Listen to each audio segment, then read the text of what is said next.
Scattered across Jordan are 12 giant circular structures that can only be fully seen using aerial and satellite images. Known collectively as the Big Circles, the vast rings, which range from between 720 feet and 1,490 feet 220 meters to 455 meters in diameter, were first spotted from the air in the 1920s, and surveys in 1930, 1953 and 2002 have since revealed more details about their size, shape and locations.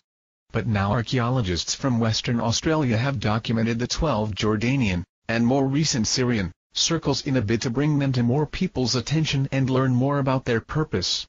In total, 8 big circles have been recorded in west-central Jordan, between the Wadi El Hassa and the edge of the Shara Escarpment.